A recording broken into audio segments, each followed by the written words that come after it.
I'm Daryl Jones, Director of Research at Hedgeye. Welcome to our bull-bear debate on Netflix. We're very excited to have Andrew Left dialed in, and we have Andrew Freedman, who is on the bull side of Netflix. But this was all precipitated by a tweet that Citron Research, which is Andrew Left's firm, put out, I guess, a couple days ago. And the tweet was, after years of making elite short calls on Netflix, Citron is going dark.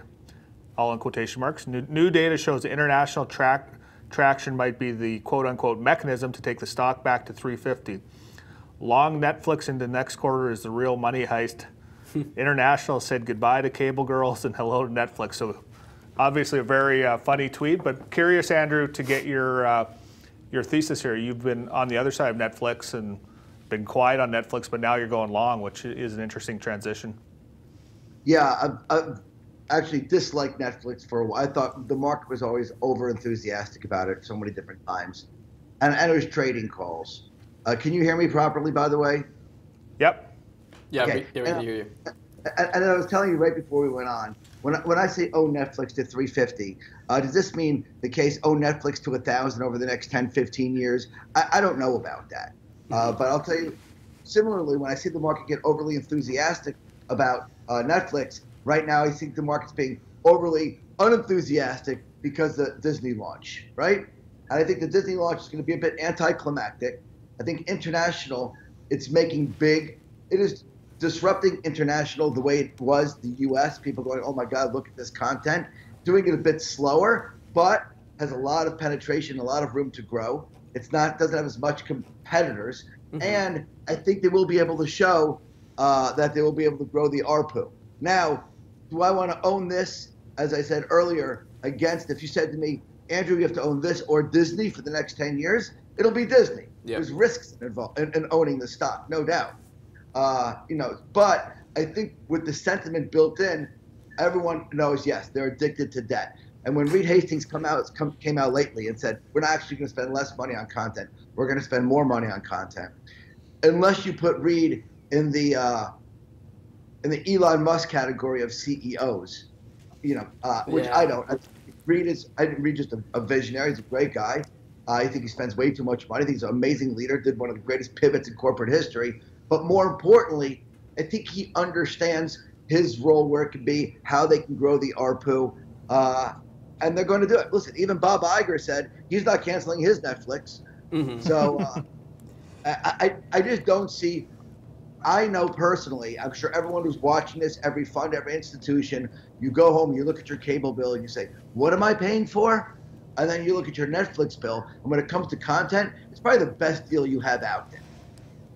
Yeah, I mean, I think those are all interesting points. I mean, I think where I would disagree is just on the international side.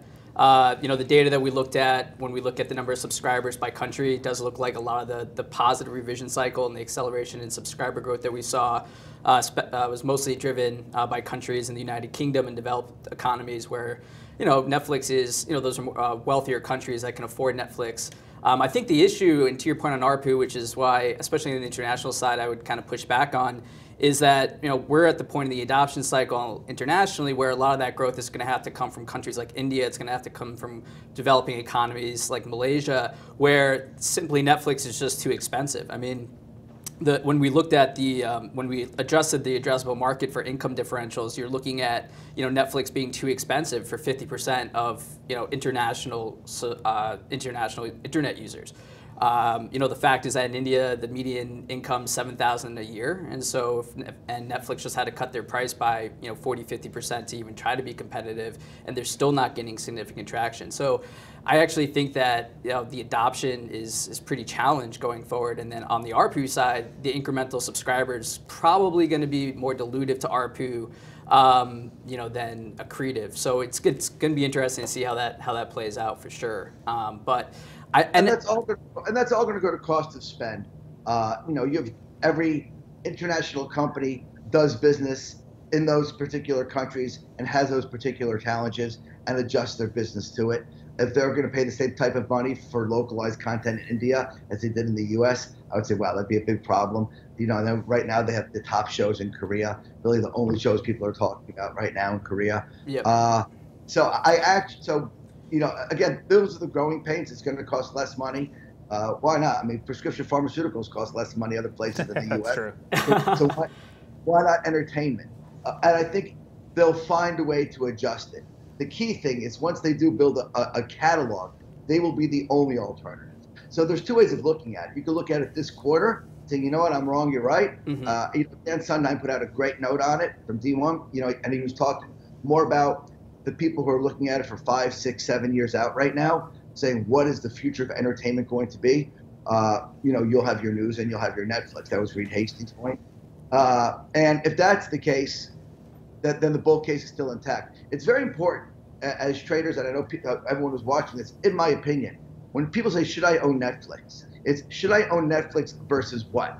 If your choice is, I'm going to own Netflix versus Disney, Netflix versus Facebook, Netflix versus Roku, Netflix versus cash. My point is, it has a place in a portfolio. And, it's probably not versus Disney. Moreover, for someone who's always been short, I've always seen the hysteria behind Netflix. And I love when I see sentiment. I remember when they put out Bird Box, the stock was up like $60 in a weekend or 5 days because the Bird Box. They're similar. You see the past quarter. But the irony is the company's maturing. So in the past 3 or 4 years, as the stock even is stabilized right here, they keep building this body of content.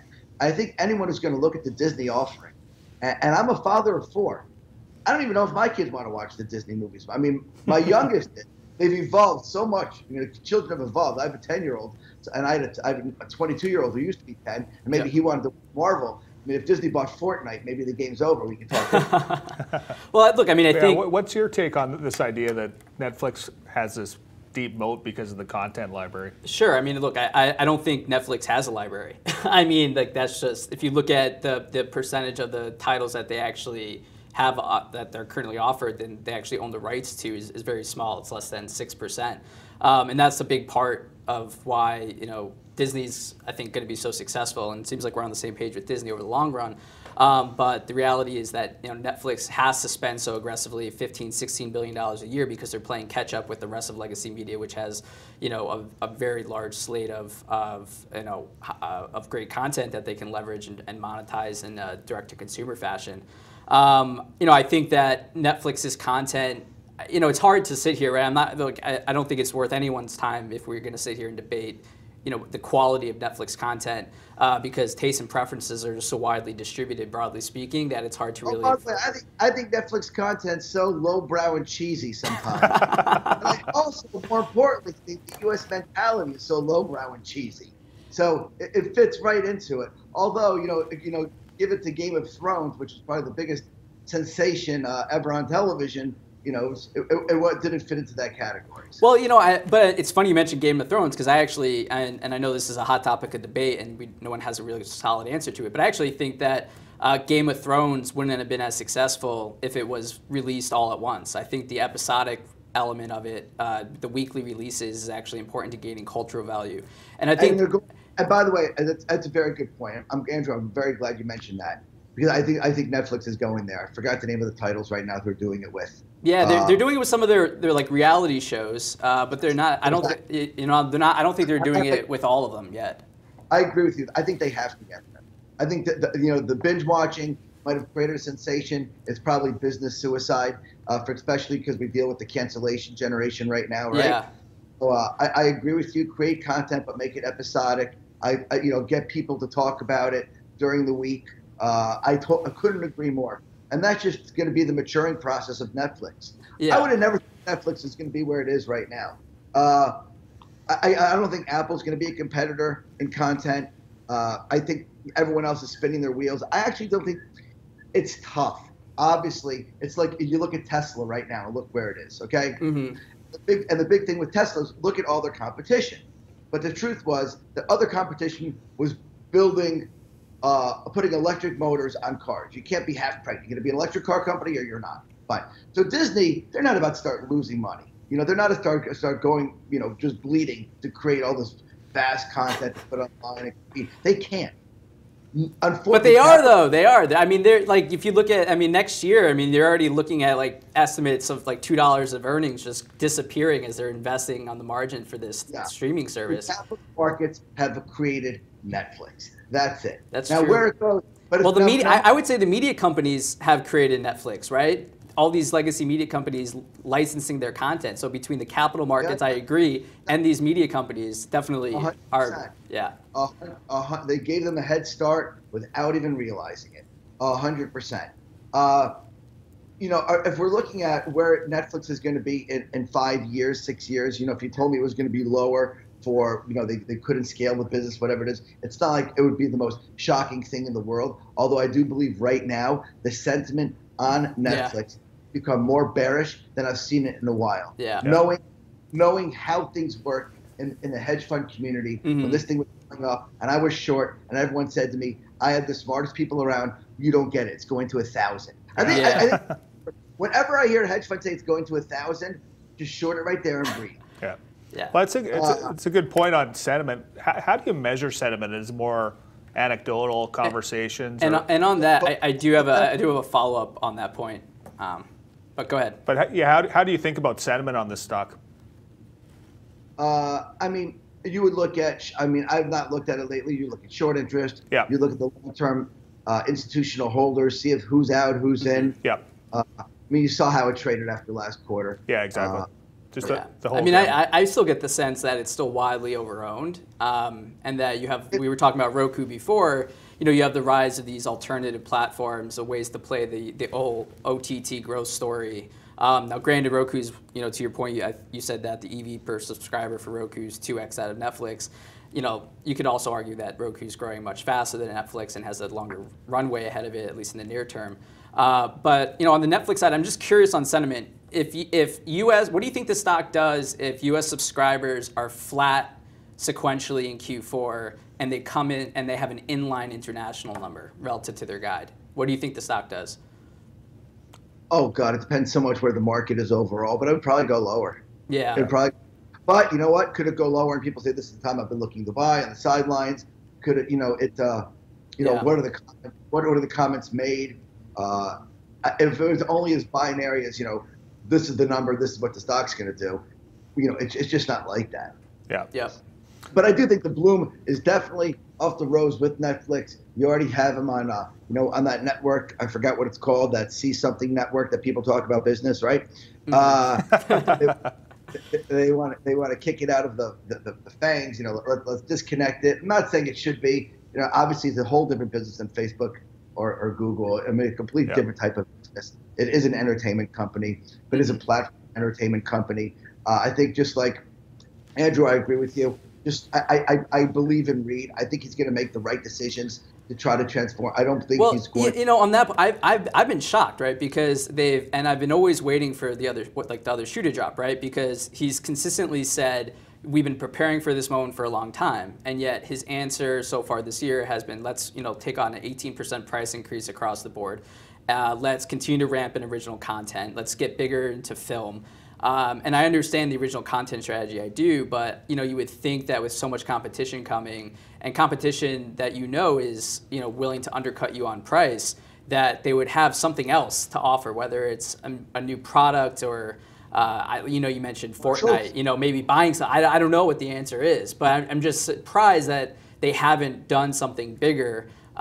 Given that Reed has been such a visionary and such a good, very good manager over the years. I mean, and there's nothing to say, which probably means if you believe that Reed is that much of a visionary, then he is and I would assume that he knows his business better than the both of us know his business, and he's able to look at everything and make the decision that even though Wall Street might not like it for the next 3 months, 6 months, whatever it is, this is the right trajectory going on. Now, if tomorrow if he said we're launching commercials or whatever else might happen, it might, if he thinks that's going to show a weakness in his business, I don't know. I trust him. I think it's extremely competent management.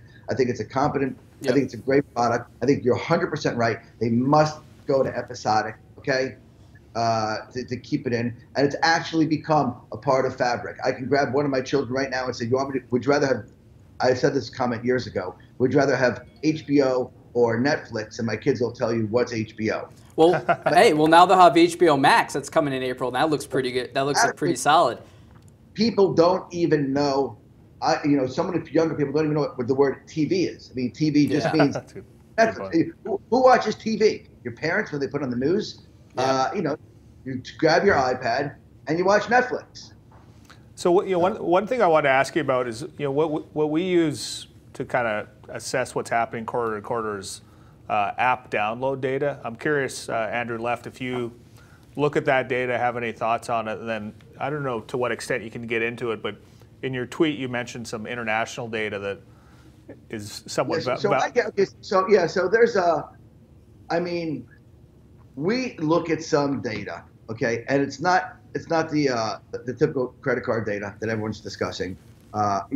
We as a team here look at some alternative data internationally, that's survey data that's discussing about where could they go, elasticity of pricing in certain countries, and we're surprised what we saw at some of this proprietary data.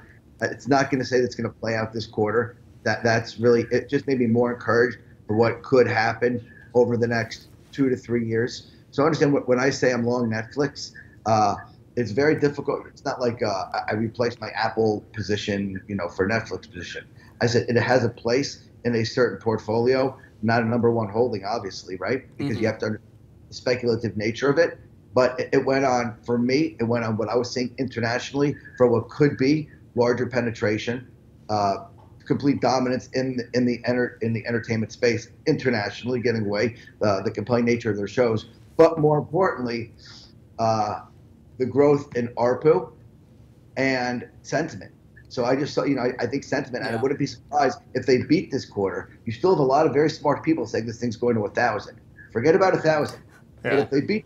But if they beat this quarter, I thought, listen, the stock was 400 when they approved the AT&T Time Warner merger. I would go, how is this happening? No one sees what's happening, right? The stock went up. So I just think the over negativity of it, who has more patience? And this has a lot to do with the overall market, has so much to do with the macro conditions, but who's going to wait the thing out for the next 5 years and see how it really plays out? So the next chess move, in my opinion, is going to be high. So this is a bit of a granular question, but maybe I can simplify it. And this I think comes to the crux of the debate or the difference. But the total addressable market internationally versus domestically. Your view is that it's not as big as people think. Well, they're only 10 or 20% penetrated internationally, and obviously I get the factors. I mean, what are people who living on a prairie in sub-Saharan continent's going to buy Netflix? Of course not.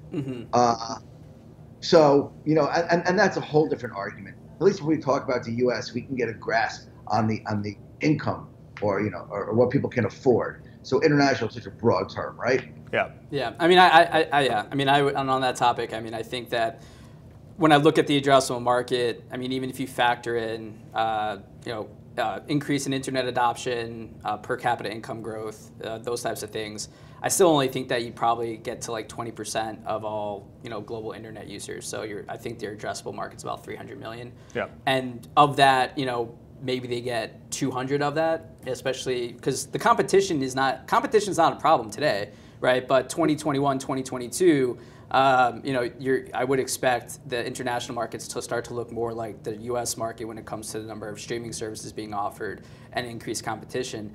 And then, so right now they have 150 million global subs, 10 to 20% penetrated, versus like 60 in the U.S.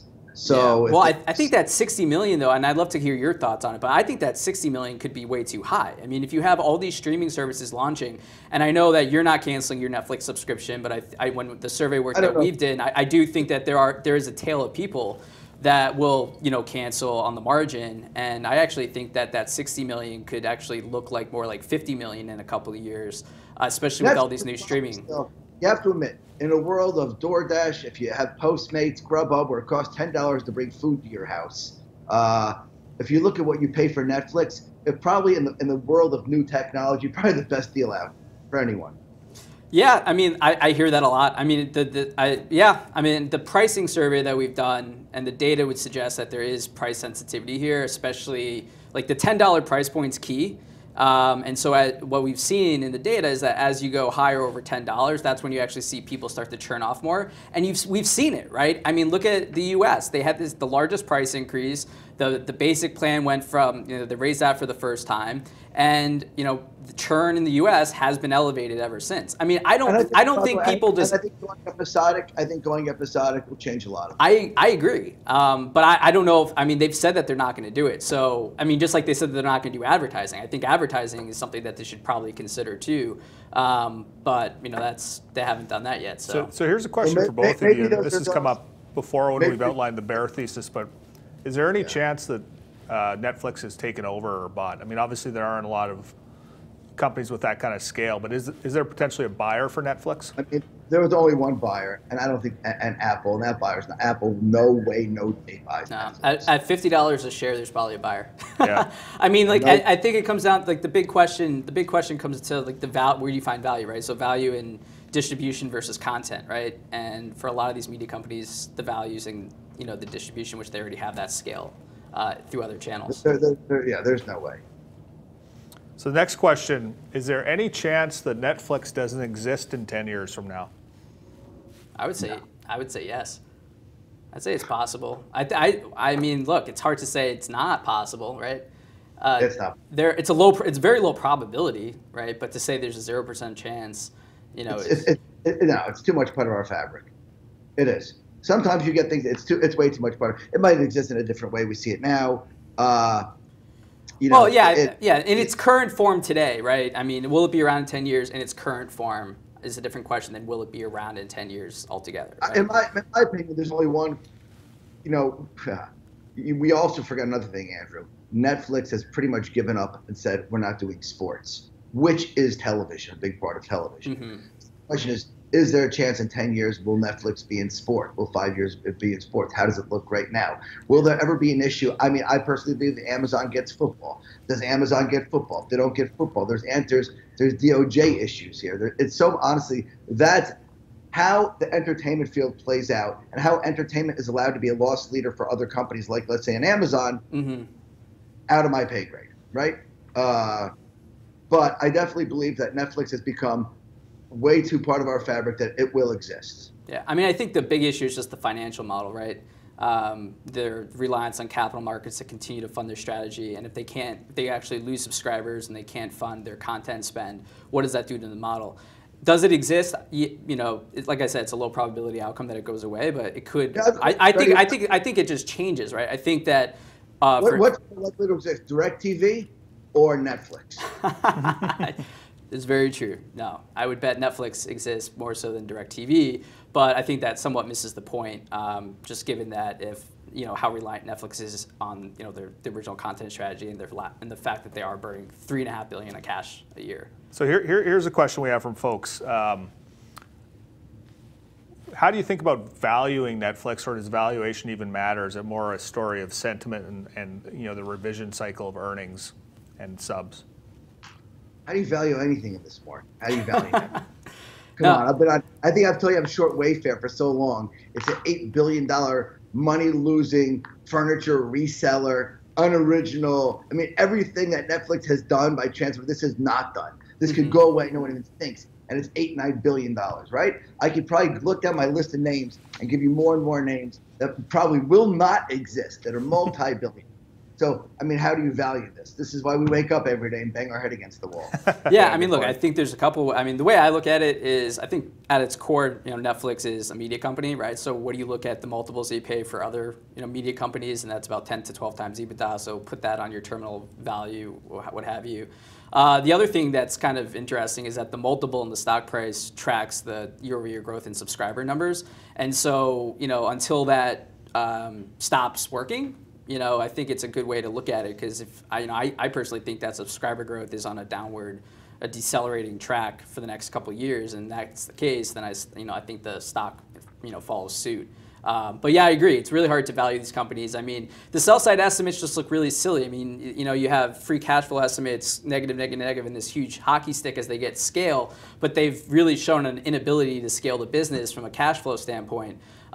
So it's going to be, it's really hard, because so much of your valuation is based off of that terminal multiple, what you think free cash flow can be 5, 6, 7 years from now. But the fact that we are debating, a 7 to 10 year terminal EBITDA number and free cash flow estimate, I think is just evidence of just how crazy the valuation is, because Oh, here we're you not go. focusing. My last thought on Netflix is my analyst just shot this over to me. Short interest at a multi-year high for Netflix. What was that, like 6%? Oh, short interest. Oh, there you go. Okay, so that tells the story for sure. Yeah, I mean, it's definitely negative, but it's not like the days of the 30%. No, definitely. Yeah. All right, we're coming in on half an hour here, and I know Andrew Left has to take off. But why don't we kind of sum it all up by having each of you for 30 seconds to a minute just summarize, I guess, Andrew Left, your bear case, Andrew Freedman, your bull case. Or vice versa. Vice versa. Or sorry, vice versa. Yeah.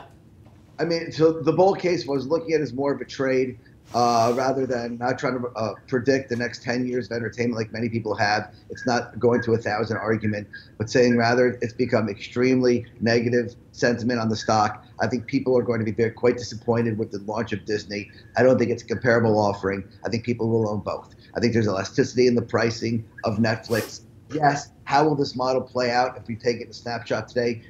Do we still have an appetite for this in 5 years from now, these type of businesses? If we don't, then Netflix is in trouble. I believe in management. I believe in the product.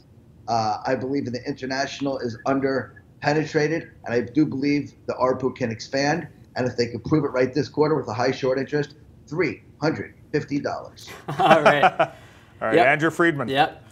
Look, I think consensus estimates are still too high. I think that domestic subscribers next year are at high risk of actually declining outright with more competition. I think that folks just focusing too much on Disney Plus as a standalone being the risk is not the right way to look at it. I think you have to look at Disney Plus, Hulu Plus, ESPN Plus as a bundle for $12.99 a month, which is the same price as the Netflix price, as a real competitive threat. At the same time, you have Peacock launching. Netflix is losing key parts of their content library next year. You have HBO Max launching and some other more niche services that I think are going to continue to ramp and scale fairly aggressively, which is going to take away from mind share and ultimately hurt sub growth.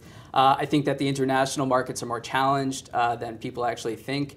Churns are going to be much higher, and I think the second quarter subscriber miss in the international is probably the first or the coming attraction to what will probably be other subscriber misses on the international side.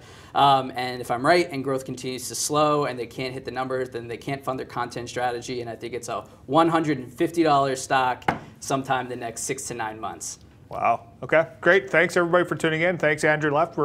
Really appreciate your time, and the debate will go on. Have a great day, everybody. Thanks Andrew. Bye-bye.